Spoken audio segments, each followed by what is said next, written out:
بسم اللہ الرحمن الرحیم۔ ابتدا ہے رب جلیل کے بابرکت نام سے جس نے حضرت محمد صلی اللہ علیہ وآلہ وسلم کو حق کے ساتھ مابعوث فرمایا۔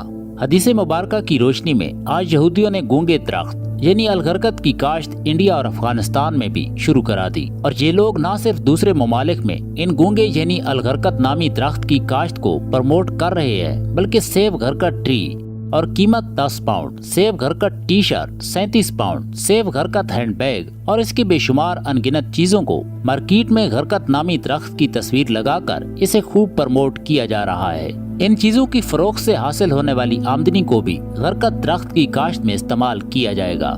لوگوں کے اندر یہ تاثر دے کر اس درخت کی کاشت کو پھیلایا جا رہا ہے کہ ہم اس درخت کی ختم ہوتی نسل کو بچانے کی خاطر کوشش جاری رکھے ہوئی ہے۔ مگر دوستو، آخر یہ گھرکت درخت ہے کیا؟ یہودی اس درخت میں اتنی رقم اور جان کیوں لگا رہے ہیں؟ اس درخت کی پہچان کیا ہے؟ اور حضور صلی اللہ علیہ وآلہ وسلم کی حدیث مبارکہ کی روشنی میں ہم جانیں گے کہ گھرکت نامی درخت کو یہودی کیوں اتنی اہمیت دے رہے ہیں۔ دجالی اور شیطانی قوتوں کا اس درخت سے کیا سمبند ہے؟ جانیے آج کی اس دلچسپ ویڈیو میں۔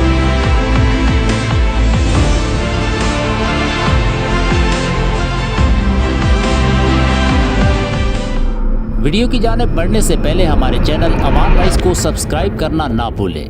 پیارے ساتھیوں، 4 سے 6 فٹ کی اونچائی کے حامل اس درخت کو لگانے کے لیے یہودی پوری دنیا میں ایک اہم مہم چلا رہے ہیں۔ ایک اندازے کے مطابق 3 کروڑ سے زائد درخت کاشت ہو چکے ہیں اور مزید لگائے جا رہے ہیں۔ گھرکت یہودیوں کا قومی درخت ہے اور اسے وہ اپنا پاسبان شجر بھی کہتے ہیں۔ گونگا درخت جسے الغرقت درخت کا نام دیا گیا، یہ درخت جنگلوں میں ایک خاردار جھاڑی کی صورت میں پایا جاتا ہے۔ انگریز اسے باکس تھرون جبکہ یونانی لغت میں لیسیم کا نام بھی دیا گیا۔ اس درخت کی اونچائی زیادہ سے زیادہ 4 سے 5 فٹ تک، جبکہ اسرائیلی اور افریقہ میں پائے جانے والے درخت لمبائی میں ان سے بڑھ کر ہوتے ہیں۔ اسلامی تاریخ میں گھرکت درخت کا ذکر پہلی ہجرت کے بعد ملتا ہے، جب مسجد نبوی صلی اللہ علیہ وآلہ وسلم کی تعمیر جاری تھی تو ایک صحابی رسول صلی اللہ علیہ وآلہ وسلم جن کا نام حضرت اسد بن زرارہ رضی اللہ تعالیٰ عنہ تھا، ان کا انتقال ہو گیا۔ جس جگہ پر حضرت اسد رضی اللہ تعالیٰ عنہ کا جنازہ تھا وہ جگہ بقیع الغرقت کہلاتی تھی۔ بقیع کا مطلب وہ جگہ جہاں پر پودے اور اس کی جڑیں باقی رہ جائیں، اور اس جگہ پر گھرکت کا جنگل تھا جس کی وجہ سے اس کا نام بقیع گھرکت پڑا، اور یہی جگہ بقیع مسلمانوں کا قبرستان قرار پایا۔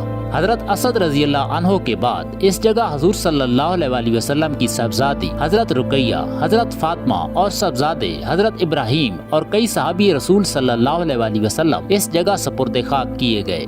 یہودی اس درخت کو آج سے نہیں بلکہ 1400 سال پہلے بھی اس درخت کی پرورش میں لگے۔ جب مسلمانوں نے قلعہ خیبر کو فتح کیا تو وہاں پر یہودیوں نے اس درخت کو لگا رکھا تھا۔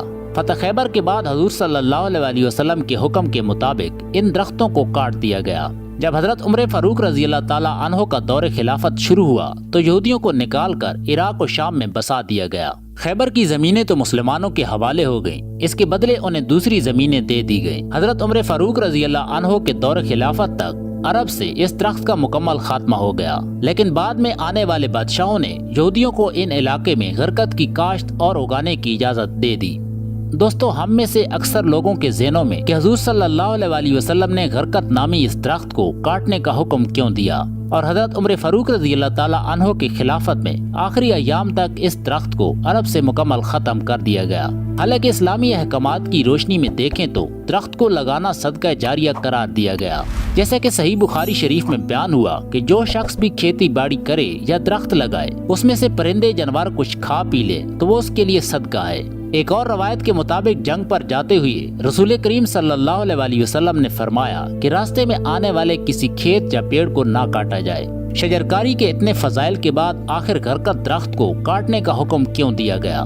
دوستو، اصل میں اس درخت کا کردار قیامت سے پہلے ہوگا، جسے یہودی اپنا پاسبان سمجھتے ہیں۔ اس درخت کے بارے حضور صلی اللہ علیہ وآلہ وسلم فرماتے ہیں کہ قیامت قائم نہ ہوگی کہ مسلمان یہودیوں سے جنگ کریں گے، مسلمان انہیں قتل کریں گے، یہاں تک کہ یہودی پتھر یا درخت کے پیچھے چھپنا چاہیں گے۔